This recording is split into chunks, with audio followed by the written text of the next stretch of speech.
So for today's video, I thought I'd do something different here and talk about toolboxes, especially if you're purchasing ones secondhand or maybe just buying one for the first time, things to consider. And of course, I welcome any conversation, advice, experiences down in the comment section below. But without any further ado, let's jump into 5 things I think you should just keep an eye out for and consider when buying your first or maybe second or however many toolbox. So the first thing I would definitely recommend and strongly advise when you look for a toolbox, especially for a used one, I think these are becoming a lot more common, is to look for ball bearing slides. And essentially, if you're not familiar with what that is, this is ball bearings. Literally little balls, as you can see there, just glide across the drawer here. And that makes it a lot easier when you try and open and close the drawer. And I can show you an example of this to some extent. This beat up Craftsman drawer here has ball bearings. And look how easy that is. I mean, these wrenches in here, you can use one finger and nicely slides in and out. And if you look in there, there's not that many wrenches. I mean, what, maybe 20, 25 wrenches? And I kid you not, these are in here right now because yesterday, when I put them in this box over here that doesn't have ball bearing slides, I mean, look, I can't give you a good idea, but this thing, of course with a little lubrication, would maybe slide a bit better. But honestly, I had the same amount of wrenches in this drawer, and I had to really pull to get this thing open. So ultimately what it comes down to is, you might not think it's a big deal, but I would strongly recommend if you are buying a used toolbox or even a new one, make sure it has ball bearing slides, drawers. That way it can handle more weight, and well, it can, when it opens and closes, it's a lot easier, especially under more weight, I guess I should say. That doesn't determine anything about the weight, but I promise you the more weight you put in there, it will still feel very easy to open up, whereas something that doesn't have ball bearings will be especially more cumbersome to open up if it doesn't have those in it. So that's tip number 1. Definitely invest in ball bearings. They really make the difference. I mean, if you just have a couple tools, maybe it won't matter as much, you won't notice a difference, but I promise you, when you start filling your toolbox, you will be able to tell a difference.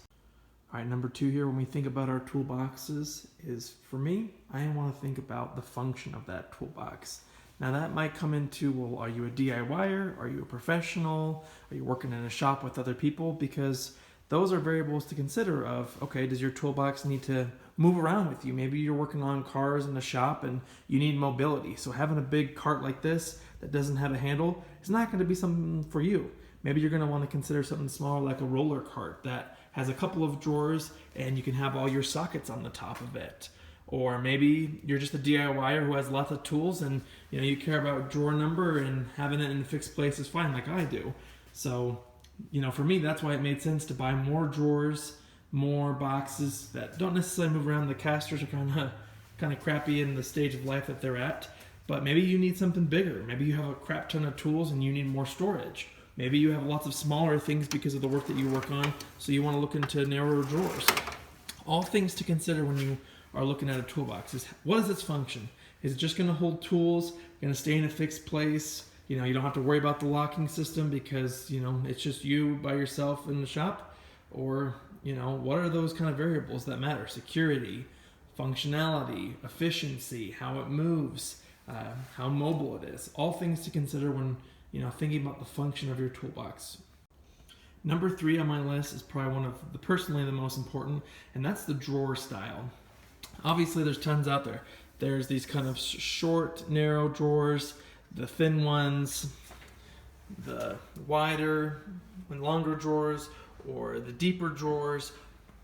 Variables to consider with that is what are the sort of tools that you're going to be keeping in there, and how does your brain work in terms of your storage? So for example, here I have pliers. Now for me, it's a little bit annoying because I kind of like having all the same tools in a similar drawer. So I preferably am looking next to get something that has longer drawers so I can fit these sorts of pliers with all of these pliers. And again, in your mind, you might say, hey, that doesn't really make sense. You should keep it that way, or maybe do it a different way. So keep that in mind. Maybe take a look at all your tools and think, all right, how do I want these organized? Do I want, maybe just certain screwdrivers in a drawer? Where here I have, my flathead, Phillips, Torx, and Robertson all in one place. Is that going to annoy you? Would you prefer something like this where you can put, some screwdrivers in one place, have their own separate drawer, and then in another drawer have something else? So like for me, I put all my, precise quote-unquote measuring tools, like my spark plug gapping tool, feeler gauges, micrometer, things like that. And in this drawer, it's just random cutting and, squares. So thinking about how do you want to be organized? What kind of tools do you have and how do they fit? For example, here, I have my metric sockets somewhat in one place.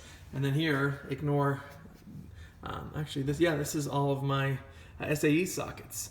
Preferably, I'd like to have a large, deep drawer where I could put all my sockets in one place, so I don't have to, remember, all right, I have to look in here for the metric, I have to look up here for the SAE. Personally, that kind of gets annoying, but ultimately, it's better than, throwing everything in a toolbox, so at least it's a start. So yeah, thinking about, how do you want to keep yourself organized? How do you want to improve your functionality and your efficiency of your toolbox? So definitely something to keep in mind of how do you want to be organized. And even if you don't think you're that organized of a person, I promise, once you start putting tools in certain places, your mind's going to think in your kind of schematic patterns of, okay, I would assume that I put my blank in here because that's where everything else is. So, try and build some efficiency by thinking of the right box to fit your needs, whether that's short, narrow drawers, deeper drawers because you have a lot of blow molded cases or power tools, and just kind of thinking about that. So like I put my PPE in here. Just all things to consider of how do you want to work from these toolboxes? How do you want to make them more than just a place for tools to die? How can they be efficient for you? Number 4 here on my list is thinking about other options besides a toolbox, because sometimes, in my opinion, a toolbox might not be the right option for maybe what you're trying to store. Again, this is all my opinion, but for me, I don't like putting any power tools in my toolbox drawers because I don't use them as much as I use my hand tools. So if we open up all these drawers, some are more messy than others, but my brain works that way. So like all my clamps were in place, but I don't keep any power tools in any of these drawers. And that's because I have another idea of something that you can use maybe instead of toolboxes, maybe even a little bit cheaper to sort maybe nuts, bolts, fasteners, PPE or other sorts of. All right, so I don't have any power tools in my toolboxes because this is where I put them. I just throw all my corded power tools. Again, this is not the best, but for me this works because I only use them on, specific occasions. If I had cabinets or other things, I'd probably throw them there. But ultimately, you can find these all the time on Craigslist. Even sometimes your local government will be getting rid of these because so many people are having records digitalized. So that's something also to consider is maybe it's not the right time to buy a toolbox, or maybe you don't necessarily need to buy a toolbox because there's cheaper, maybe more cost-effective methods in organizing your tools. Maybe you would want to put your screwdrivers and whatnot here. That's not to say that this can only work for bigger, bulkier items, but for me personally, I like putting power tools in here and some other odds and ends that go with that. And even then, I like to put some of my blow mold cases in here and my fasteners, again because I don't have cabinets and I don't want to waste the space in my toolboxes, those shorter drawers, when I can put things like that in here that I don't use as much and come to. So I guess suggestion number 4 when looking at a toolbox is wondering, do you necessarily need a toolbox? If you can get a great deal on one, awesome. They are a little bulky, but maybe for the things that you're putting in there, can you find something that's cheaper and maybe will work just as good, if not better? So something to consider. Just thought I'd share one more suggestion. So even more than just the, using different objects to hold tools.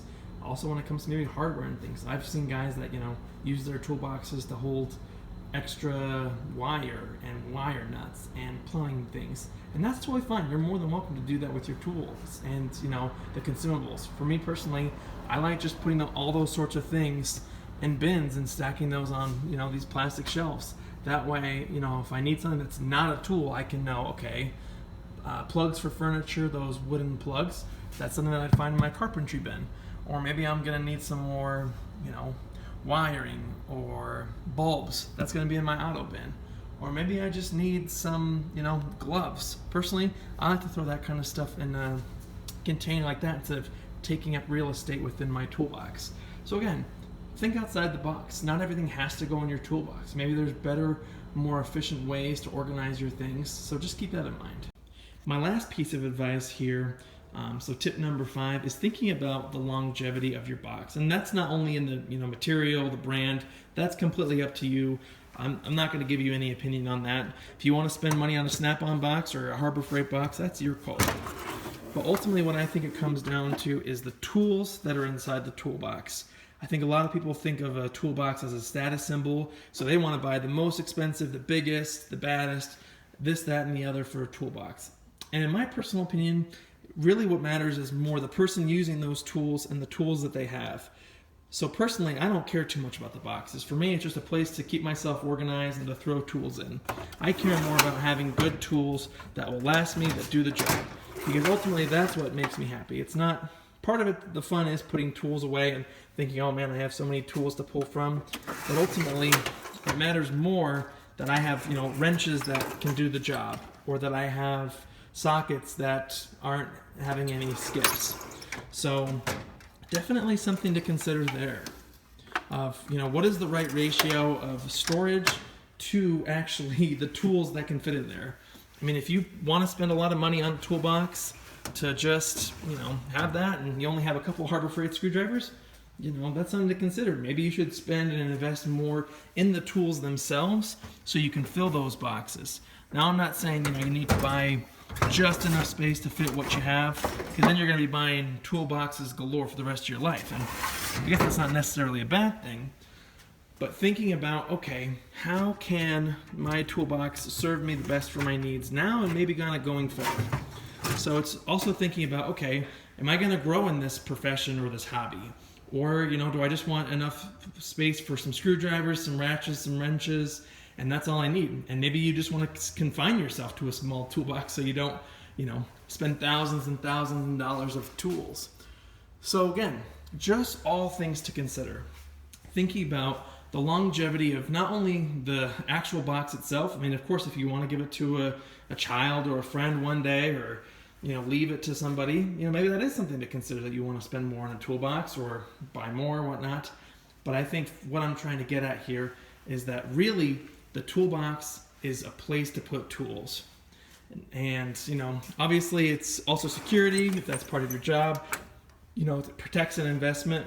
But for a DIYer, ultimately I care more about the tools that are inside the toolbox. Brand, that's a whole nother conversation, but I want to have the tools that I need for a job rather than spending a crap ton of money on a toolbox that, can't really help me get the job done. It's just kind of a nice thing to have all my tools in. So those were my 5 tips. If you have any other suggestions or comments or advice, definitely feel free to share it below. I definitely want to keep this conversation going to help people who are maybe getting started with tools, or, just kind of wondering what is the best options out there for them so that they do kind of maximize their efficiency, make sure that they're, making the best decision based off the money that they have and the, skill set that they're trying to build or work up to. So yeah, hope this video was helpful. If you have any, again, questions or comments, feel free to share them. Appreciate you watching, and I'll catch you in the next one.